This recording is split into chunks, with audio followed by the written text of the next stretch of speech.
Selamat siang, teman-teman. Nama saya Subianto Abdullah dari kelas 7B1. Ingin mempresentasikan karya untuk UTS saya. Tema saya adalah keamanan. Yang ingin saya angkat adalah Indonesia Cybercrime. Oke, kita masuk pada desainnya ya. Oke, di sini ada menu, kita bisa klik menunya. Nah, di menu kita bisa pilih. Pertama, saya akan membahas tentang cybersecurity. Nah, security melindungi sistem komputer dari berbagai ancaman atau akses ilegal.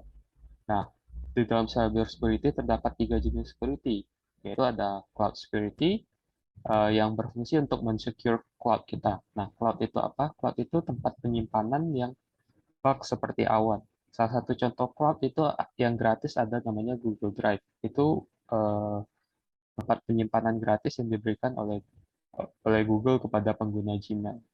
Kemudian ada network security. Network security ini sendiri berfungsi untuk mensecure jaringan kita atau network kita dari ancaman-ancaman hacking. Kemudian ada application security. Application security yaitu untuk menghindarkan kita dari malware-malware yang seharusnya tidak dapat mengakses komputer kita. Oke, kita bisa close dengan satu kali klik. Kemudian kita akan ke materi selanjutnya, yaitu ancaman. Di sini ada lima jenis ancaman cyber attack yang sering terjadi ya. Pertama ada malware atau ransomware. Ini dia itu setiap aplikasi atau software yang ditaruh di komputer kita untuk mengambil data ataupun merusak data-data yang ada di komputer kita. Dan kemudian si ini akan menemukan uang. In the middle ini sendiri biasa disingkat dengan MITM.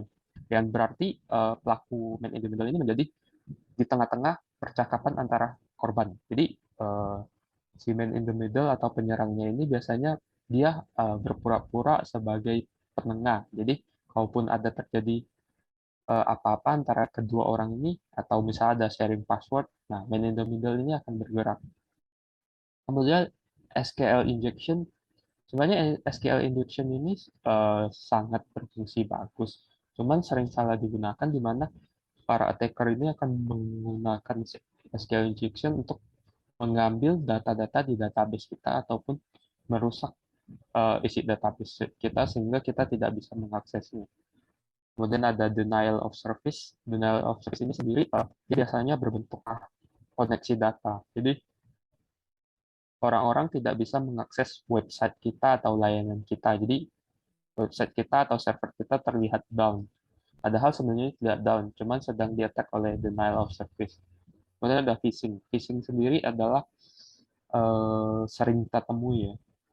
Biasanya phishing itu dia berbentuk email atau enggak WhatsApp atau segala macam. Jadi si pelaku akan mengirimkan kita email berisikan sesuatu yang kemungkinan besar akan kita percaya. Nah, di dalam email tersebut terdapat link. Kita akan mengklik link itu. Ketika link kita diklik, si pelaku dapat melacak apa isi komputer atau handphone kita dengan mudah.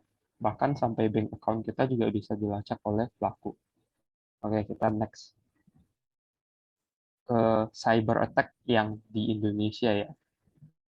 Nah, berikut ini ada data-data negara Indonesia pada tahun 2022.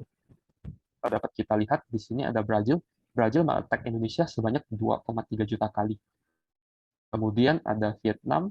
Vietnam mengattack Indonesia itu 5,2 juta kali.